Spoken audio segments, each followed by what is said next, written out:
And just like that, the New York Mets are in playoff position. What a turnaround. The Mets swept the Nationals in Queens on Thursday and are now 2 games over 500 and are percentage points ahead of the Padres for the 3rd NL wildcard spot. The Mets have saved the summer. They're the hottest team in baseball. We will talk about the Mets' stretch of strong play and what's been the reason for their winning ways. And I'll tell you, some of it is, oh my God, it is the song. My guest this week is a Mets prospect who just made the leap from single-A Brooklyn to double-A Binghamton this week. Maryland Terrapins alum, 2023 Mets 9th round pick, Nick Lorusso. Nick will join me, and we got a whole lot more. It's coming up next on the Sick Podcast, Mets Magic. Turn up your volume. Because you're about to listen to the Sick Podcast. Mets Magic with Jake Brown. And it's in there, strike 3 called. The Mets win the pennant. The New York Mets have won the National League pennant. Put it in the books. The New York Mets, for the first time in 15 years, are champions of the National League. The sickest New York Mets podcast. It's gonna be sick. Welcome back to the Sick Podcast, Mets Magic. I'm your host, Jake Brown. You can find me at Jake Brown Radio on all social media, including YouTube. Subscribe to my YouTube as I continue to post those food reviews. YouTube.com/at Jake Brown Radio. Subscribe to Mets Magic on YouTube. YouTube.com/at the Sick Podcast Mets Magic, or Sick Pod Mets on X, Twitter, whatever you want to call it. And wherever you get podcasts, Apple, Spotify, make sure you subscribe. Give us a 5-star rating. Write a nice review. And if you're watching on YouTube, please smash that thumbs up button. Comment below. Let us know how you're feeling about the 3rd wild card seeded Mets. Remember on Memorial Day? Remember that week? We were talking with Wardy about a rebuild. Do we utter the word rebuild? The Mets will be sellers. Who gets traded? We go through the list of who you trade, and it's almost everyone. And here we are. On July 12th, as the Rockies face the Mets this weekend at Citi Field before the All-Star break begins on Monday, the New York Mets are the 3rd wild card team, percentage points ahead of the Padres. I mean, look at the standings. It is just glorious to see them.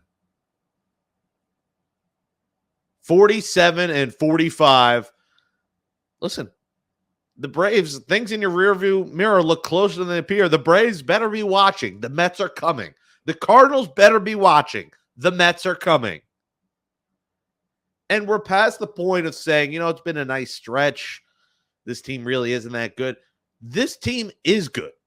And we said before the season, Keith Rad came on here, and Keith Rad told me, he said the Mets could be sneaky good and better than people think.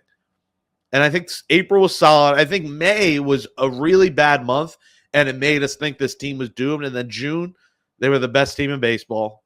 July, they're 7-4 now.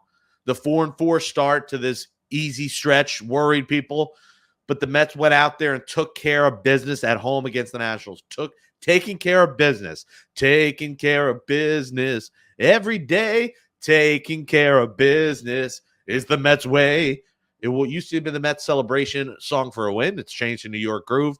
But the Mets took care of business at home this week. Does this team have flaws? Of course they do. The bullpen still is not good. But they slowly are starting to address that. And David Stearns is a guy who has had good bullpens before in Milwaukee. So he knows what he's doing when he wants to create a good bullpen and patch pieces together. And Phil Maton was the start of that. Now, Phil Maton was not having a great year in Tampa, but you look at his recent play, and you look how a reliever has done recently. And before he was coming here, I think his last 12 innings, he had given up like a run before coming to the Mets. And the Mets basically just said, hey, we'll pay him. And we'll give you either player later or we'll give you cash. And the Mets have the cash. So you want to be a buyer? Literally, buy the player. They did. And it was only one appearance. I get it. It was 3 batters against the Nationals. But His stuff looked nasty. The first ever Met to wear the number 88. Coincidentally, he topped at 88.8 miles an hour. Phil Maytone. I probably still pronounce him wrong. I keep messing up his name. It's not Matan. I think it is Maytone. I don't think it's Matten. I think it's Maytone. That curveball was filthy on Thursday. And listen, it's one appearance, but he's better than Adam Ottavino. And I know Ottavino didn't end up giving up a run on Thursday, but man, loaded the bases, nobody out. Luckily, he gets out of it, but he'll make you sweat. And I just think Ottavino might be finished. It hits that point, that age, your stuff doesn't play anymore, and he might be at that point. So we'll see what they do with Ottavino. I'd be shocked if he lasts the entire season as part of this bullpen. I think they want to give him respect of being the veteran, being maybe a good guy in the clubhouse, teaching the younger relievers, like a Danny Young, like a Daniel Nunez, but I just don't know what he has left to give. So that's going to be a situation to monitor here the rest of the month, as we're just a few weeks away from the trade deadline where, like I said, the Mets are buyers. They're the third wildcard team now. In a week, they could be a couple games back. This could change very quickly, but they have to keep taking advantage of these teams that they're better than. And, I think the sweep of the Nats is big because it gives you room here. You want to at least take 2 out of 3. The Rockies are terrible, and they're one of the worst road teams in the history of the sport. So I would love a 6-0 homestand. I called it. I said, I think a lot of people were down on them after the loss to Pittsburgh Monday, and I get it. And I was pissed off. Listen, I hated the organizational decision to cut Christian Scott at 77. I mean, grow up. Stop. I get it. You're worried about the guys out. One more batter getting to 82 is not going to end his career. And if he has injury concerns, that I know there was the talk that he may have came close to getting Tommy John surgery last year. If that's a concern, then maybe you shut him down. Like, if you're that worried about 5 extra pitches, it's just alarming. I thought that was just a terrible move, and I get why they did it. You want to protect him, but that was the only negative from this week. Otherwise, orange and blue skies, in the words of Stephen A., the New York Knicks, orange and blue skies. This team is electric right now. And if they can sweep the Rockies and go into the break 5 over 500, the third wildcard, maybe even the second wildcard team. And then remember, after the All-Star break, they take on the Marlins, who they should be able to beat before we get part 2 of the Subway Series. Part 2 of the Subway Series, folks, could be very, very interesting. A reeling Yankees, a surging Mets, meet of the Bronx. Buckle up. But the vibes are immaculate in Mets land, and keep enjoying it. The Mets have saved the summer. A summer looked ruined about 5 weeks ago. And now we could say, like we did in our high school yearbooks, Hags, have a good summer. But it's not a goodbye to the summer. It's we're just getting started. We're just getting started here on the Sick Podcast, Mets Magic. We'll finish up a little bit later with some more Mets talk. But coming up next, it is Mets prospect. He has made his way from Brooklyn to Binghamton. That sounds like a Netflix special in the making or something. It's Maryland Terrapin, 2023 ninth round pick from the Mets. Nick Lorusso is going to join us next on Mets Magic. The Sick Podcast, Mets Magic. Make sure you're subscribed. Smash that thumbs up on YouTube. Comment below how you're feeling about the Mets. We take a break from the Mets talk to go into the farm system, which is, I think a lot of us were thinking August, September, maybe we're going to see an Acuna, and maybe we still do. And I think we do see maybe some of those guys as spark plugs. But the Mets are looking like a team that's not going to be out of it August, September. Right now, they're a team that's in the thick of it, needs to be buyers, and we're thinking about playoffs. We're not thinking about rebuild or, you want to see some of these guys, and you definitely want to see growth. And one guy who is growing right now is a guy who just made his AA debut on Wednesday night for Binghamton, the Rumble Ponies. It is Nick Lorusso. Nick, welcome to the Sick Podcast, Mets Magic. Good morning. How are you? I'm doing great. Thanks for having me. Yeah, we appreciate you coming on, and congratulations, man. You now home wise, when you're home, you're going from Brooklyn and New York City to upstate, and you know upstate well, right? Because you're from Carmel, so you know that area well. So you have some comfortability with the New York area. What's that been like? No, it's been awesome. I appreciate my time in Brooklyn. I enjoyed Brooklyn really well. Like you said, I was born in Carmel, grew up in Connecticut, but I know the Northeast area very well. But so I'm sure when I get there, it won't be too shabby at all. What was that? Now, it was kind of, I don't know, out of the blue, but you were not expecting to get the call up to AA, and it seems like you're sticking there now.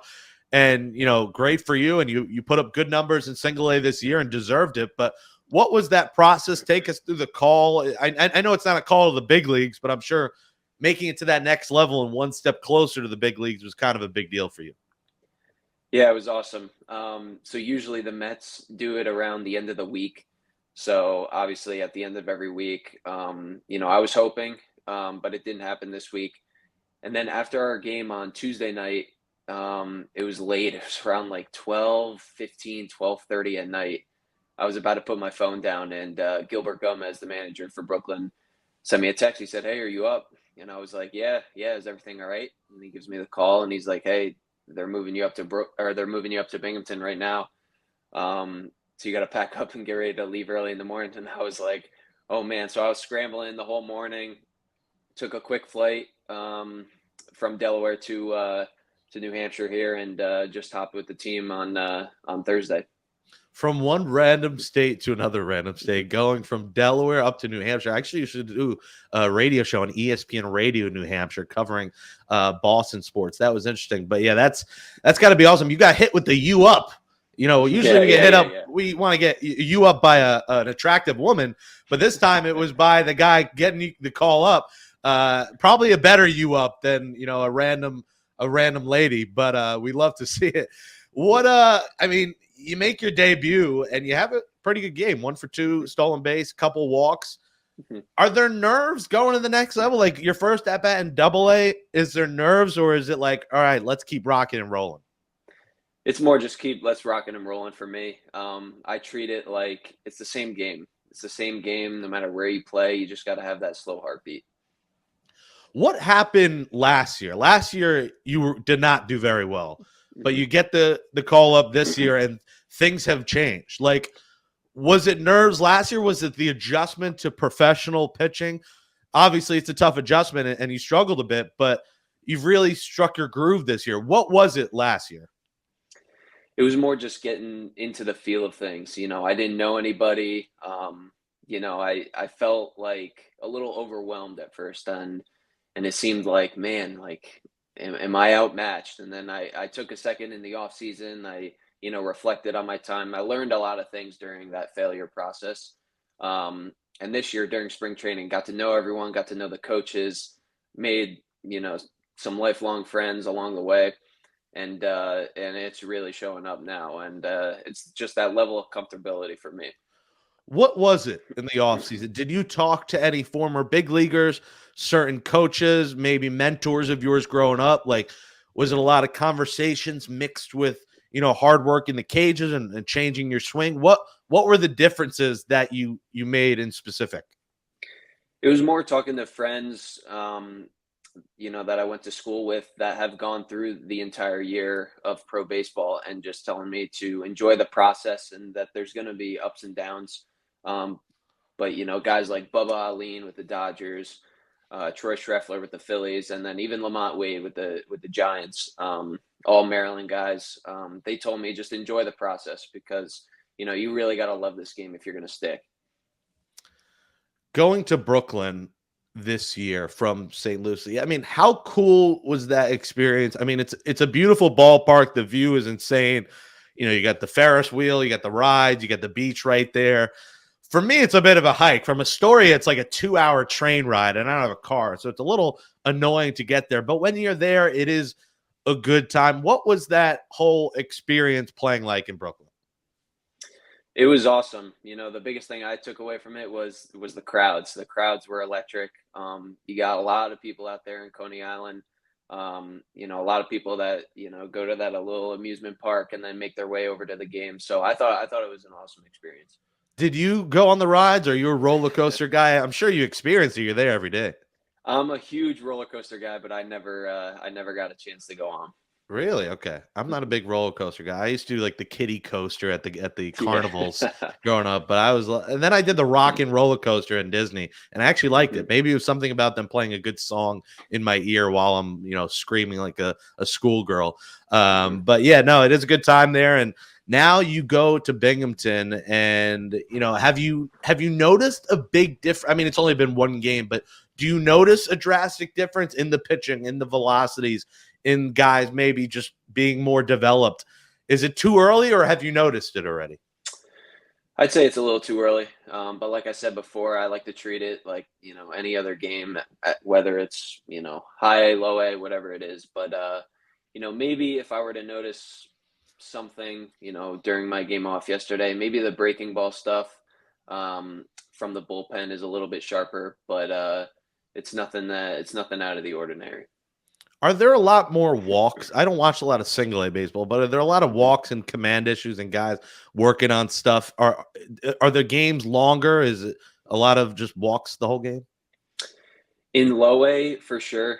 I felt like, that was something that, I may have struggled with. Maybe you get a guy that throws, 101 at your head and then dots up 3 sliders. So it puts that little fear factor in your head. But once you get to high A, everybody seems to have a good command of their fastball and off speed stuff.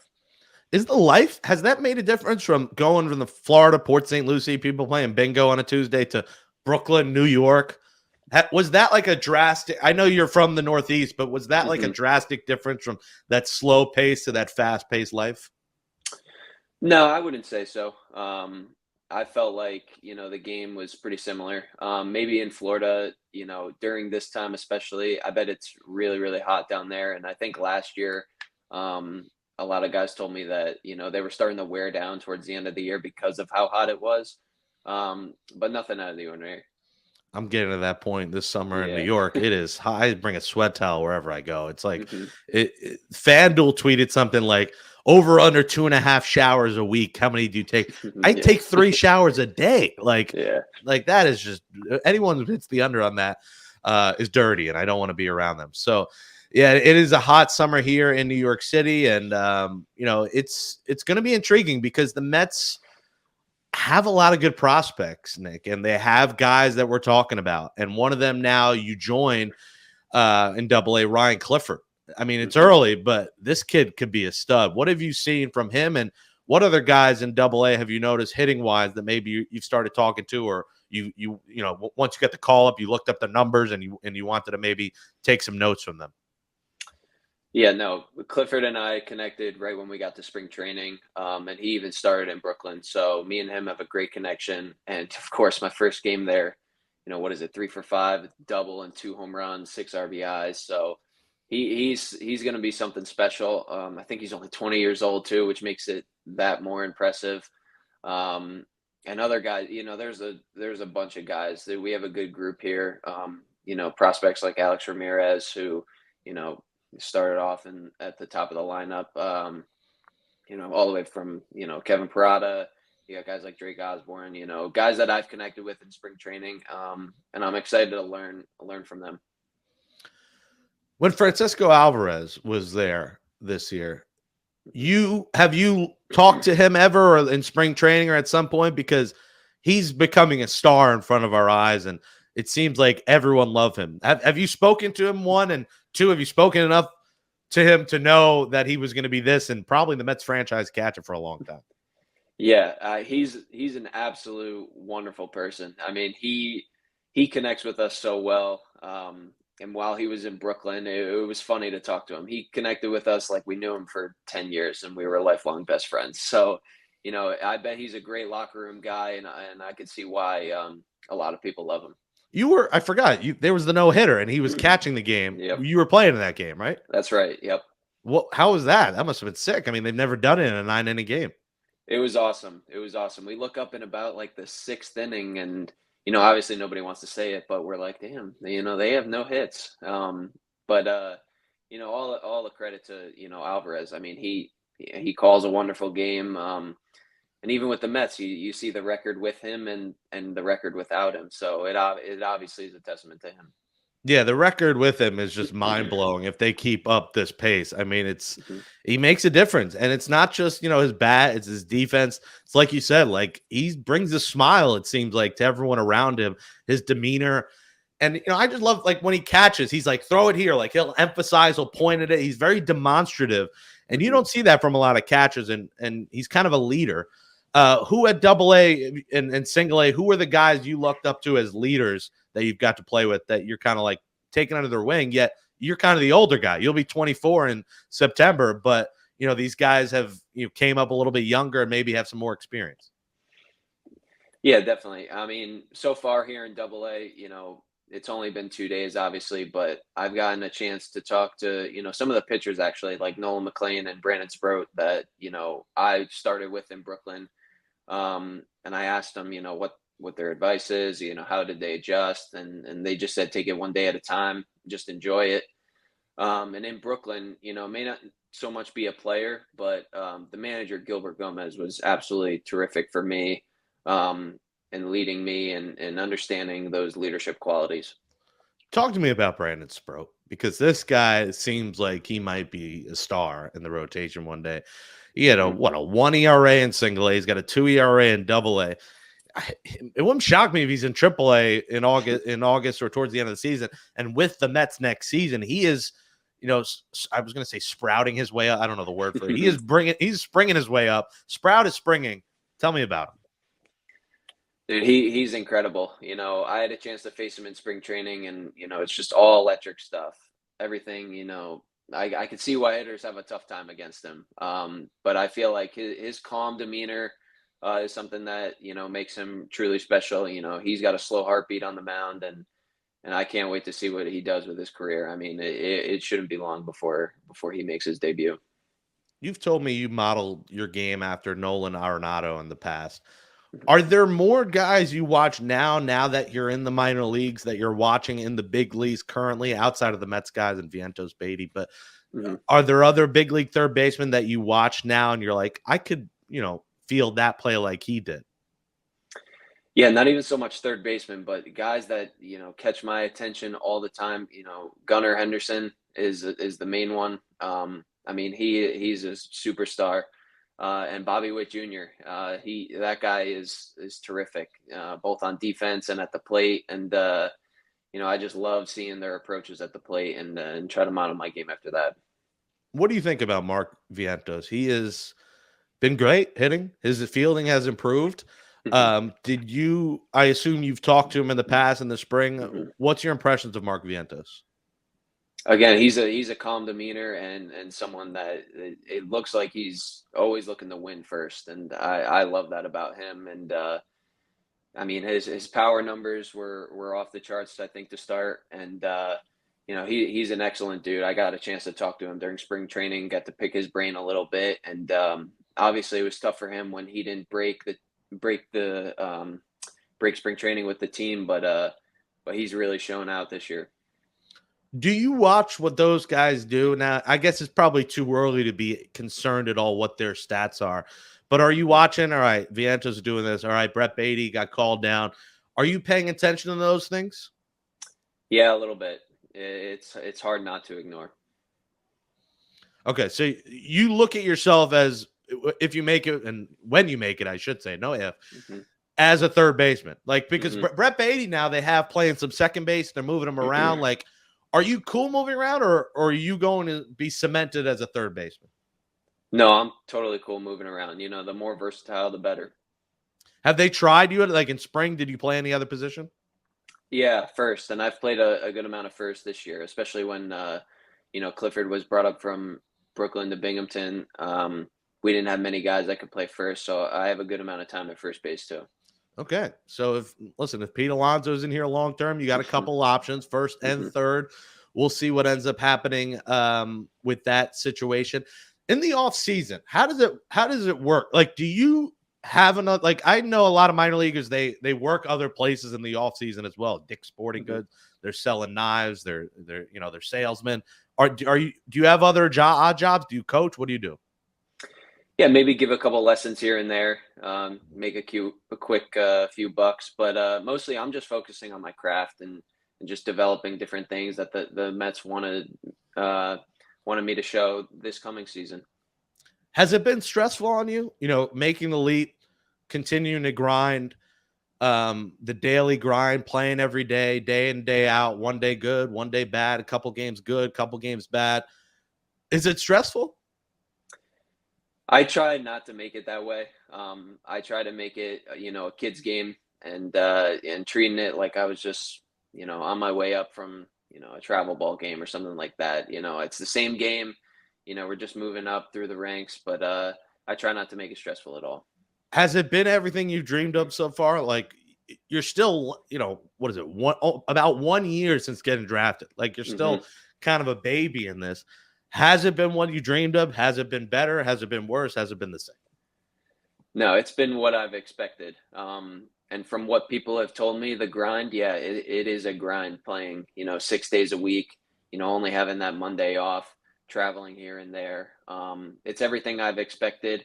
And obviously the season I bet could get long at times, but you just got to, focus on the good and get through the lows.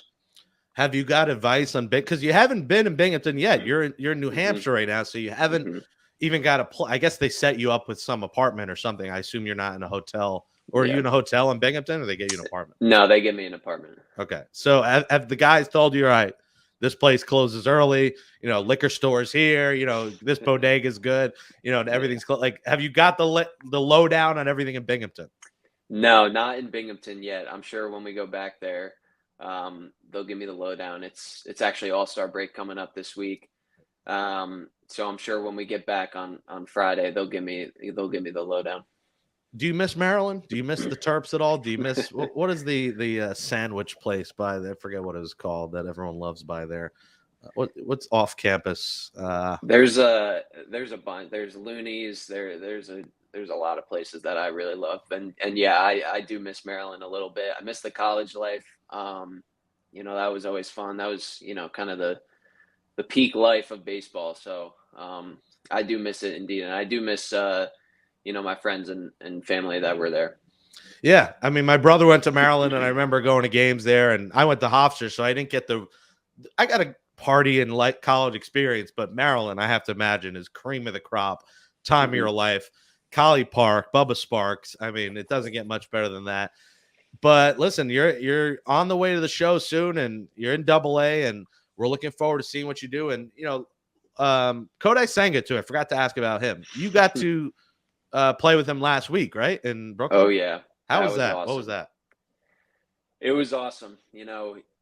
Just watching him. I went into the training room, do my pregame routine a little bit, and he was in there for a long time. Getting treatment, doing everything right. So just seeing what that was like was awesome. And during the game, it was fantastic. The first batter of the game smokes a ball down the third base line, and I made a diving play for him. And he looks at me like I was the man, and I felt like the man at that time. And he just had the biggest smile on his face, so that felt pretty good. I wish he did the Max Scherzer experience where he got the whole, clubhouse lobster and steak after.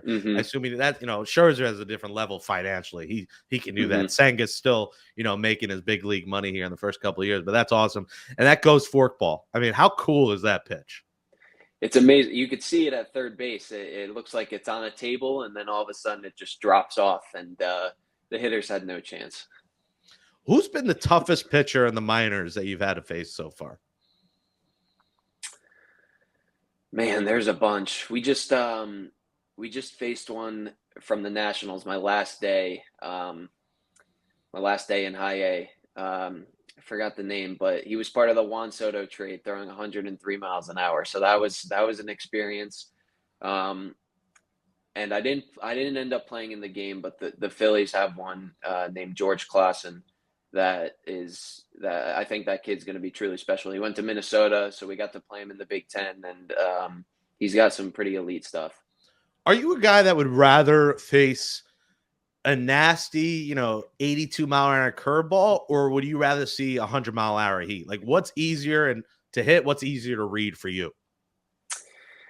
There's different types of fastballs, the balls that will ride per se and seem like an illusion where the ball is actually rising, rather than the straight fastball. But to me, I'd rather face that straight fastball than the ones that can, sink and really, put some ride on it. Do you pride yourself in, your power? I know you did it at Maryland. You led Brooklyn with 11 homers this year by far. Next guy at 7. Like, are you like, I'm Nick Lorusso, I'm going to hit 30 dingers a year in the big leagues one day? Like, I know that's like the Pete Alonso mindset, like long balls, home run derby. Like, is that your, like, do you want to be that power kind of 30 homer, 40 homer guy? If that's what it takes, then absolutely. But I pride myself in just being the best hitter that I can be and the best pure hitter, that I can be. And whether that be home runs, whether that be doubles, whatever it may be. But I guess the biggest thing, even going back to my Maryland days, is driving people in. I pride myself in that. And when it's time when there's people in scoring position, that I get the job done and bring them in. Do you pride yourself in getting on base too? Because your on base percentage is 100 points higher than your average, which shows that you have a pretty good eye. Is that something that you worked on in the offseason? And you told me before, like maybe you were chasing some pitches in low A last year and getting used to the game. Is that something that you worked on? Yeah, absolutely. The Mets here, they value their walks. They value their walks a lot. And, I feel like there were times where I'd be too aggressive at the plate. And, I just had to have that mindset of, it's okay to take your walks here and there. How has the organization itself been to you? How have they, in the past, I think the Mets have had some issues with the farm growing up, but since I think Cohen's taken over and now Stern's here, I think things have changed and it seems like they're in a good place. How is the overall structure of the organization, the way they've treated you, getting the call up? How has everything gone from A to Z? It's fantastic. And I even talked to other guys in different organizations that feel like it's not so great, but from what I'm hearing and what the Mets have shown me, it's been nothing but special. The traveling is so easy and well put together. And they just treat their players right. How's the food? What are they feeding you? Whatever they can find around here. They try to get, the best thing possible for us, the healthiest. But the nutritionists have been terrific too. All right. That's the most important question to me. Like, what are they feeding you? Are you eating good? Because I'm eating Citi Field food, and it's the number one food in baseball. And I hope you get to experience the Citi Field food one day. Have you got to go to a Mets game this year yet? Early in the year, yeah. We the Mets played the Pirates the day that Aroldis Chapman was thrown out of the game. But yeah, that was pretty funny. Yeah, they ended up winning that game. That's a good one. Yeah.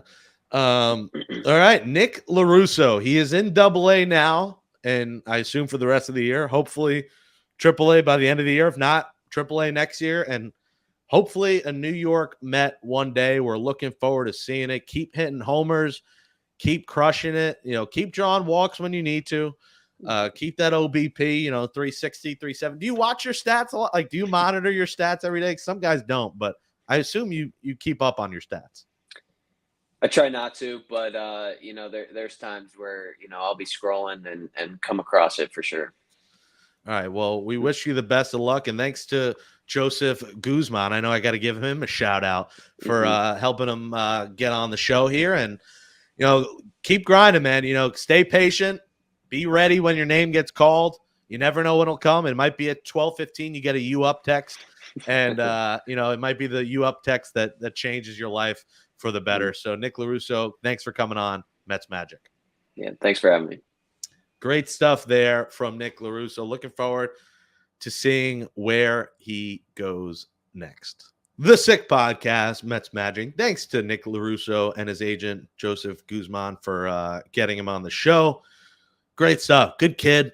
Has a good head on his shoulders. And listen, he's already at AA. That doesn't happen that often. A year after being drafted to already be at AA.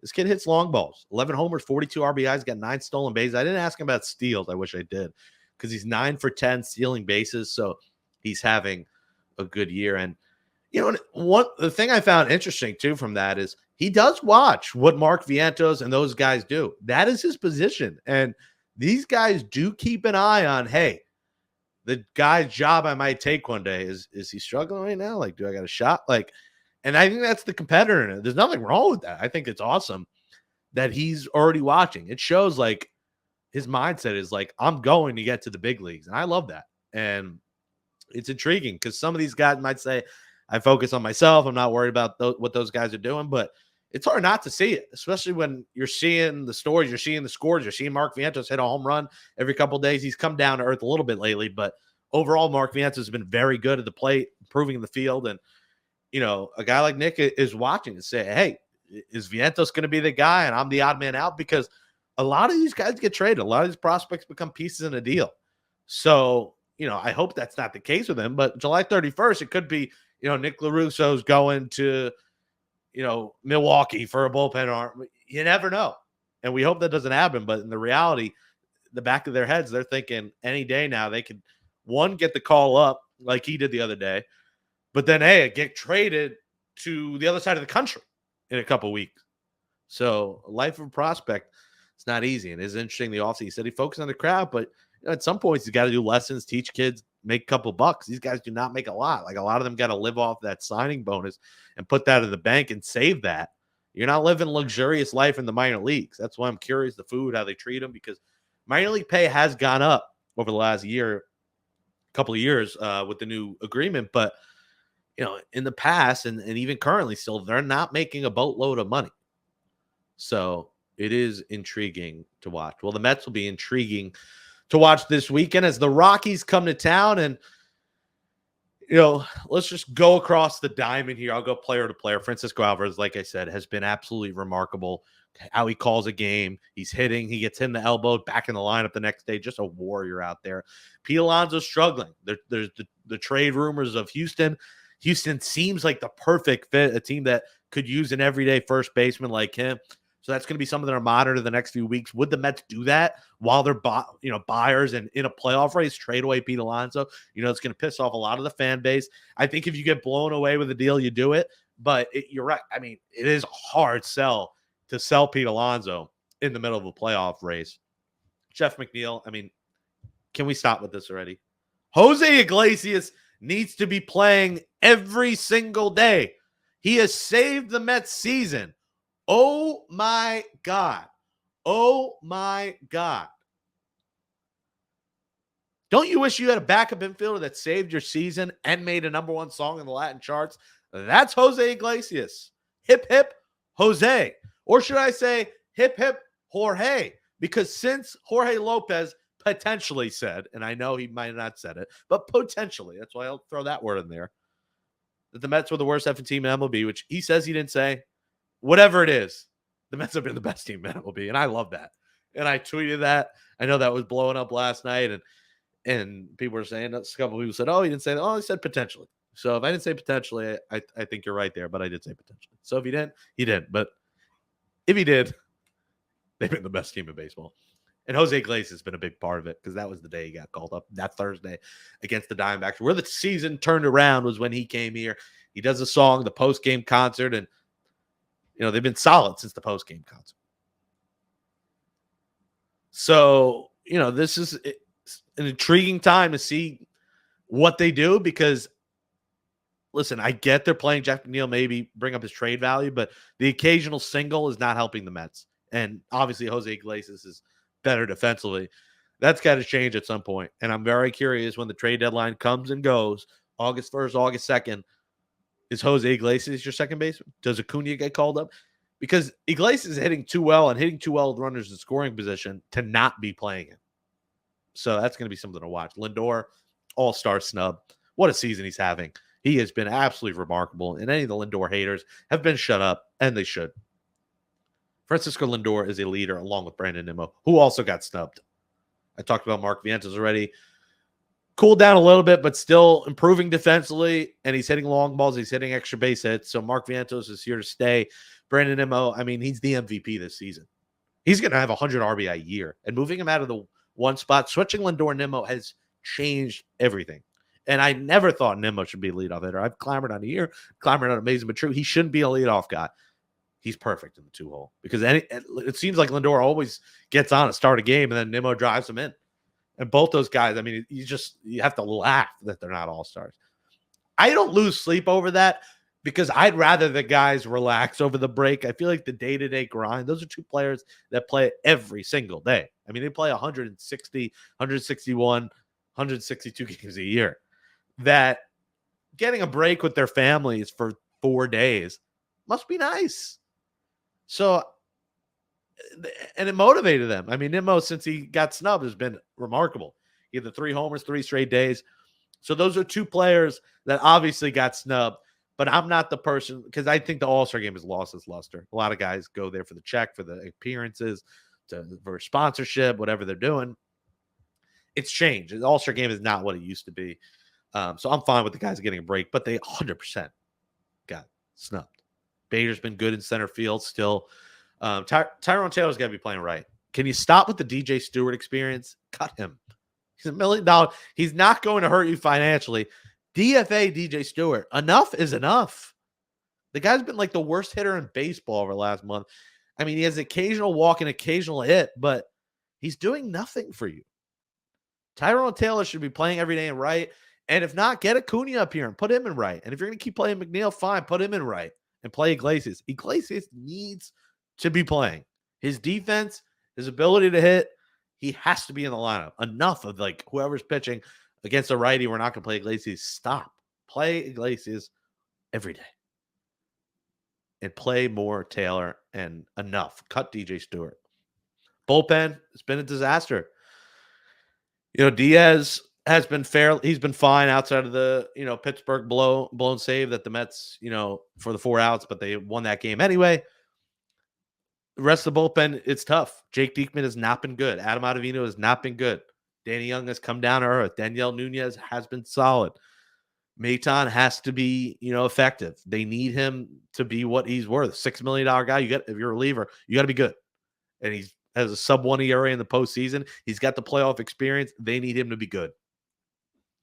But the rest of the bullpen has major question marks, and we know that's the number one thing the Mets should be and will be going after.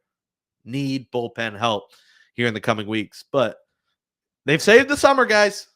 The Mets are must-see TV now, and every game you're locked in. Now it's Brandon Nimmo's City Connect bobblehead tonight. I don't think I'm going to go because the weather is supposed to be iffy tonight, so I might sit tonight out.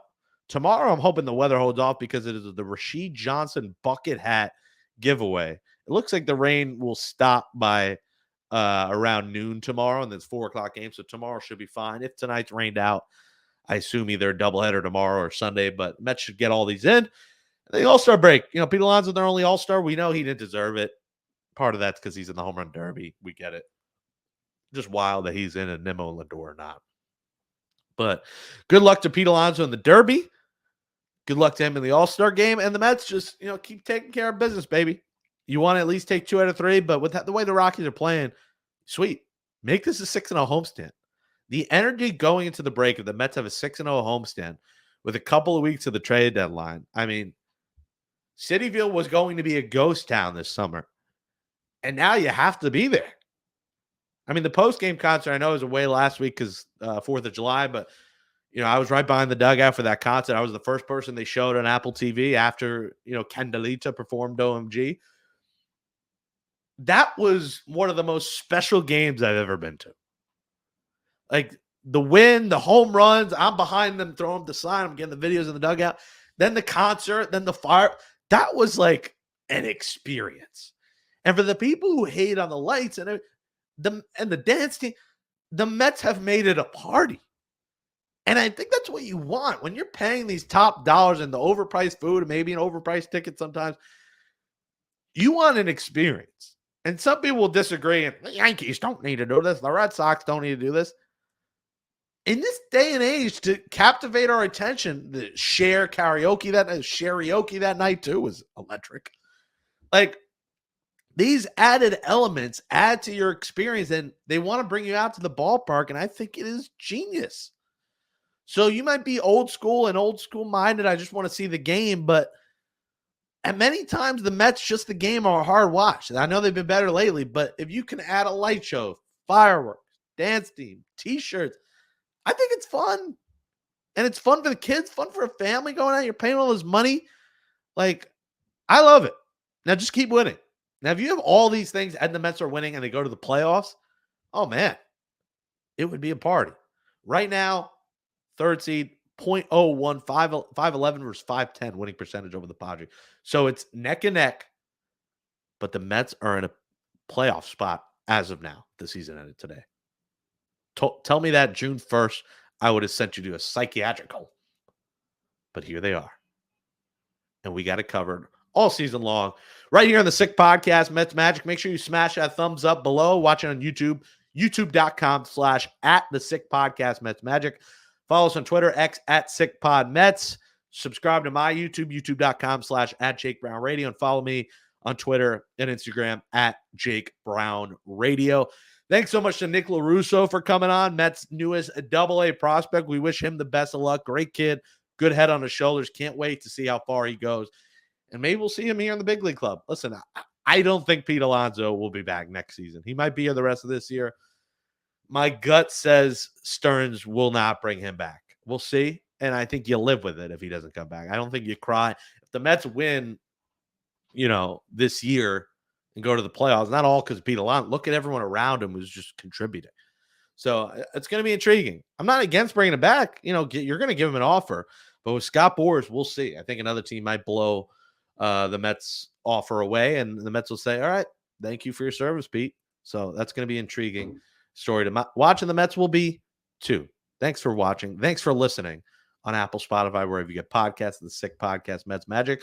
We'll be back after the All-Star break as we preview the second half of the season.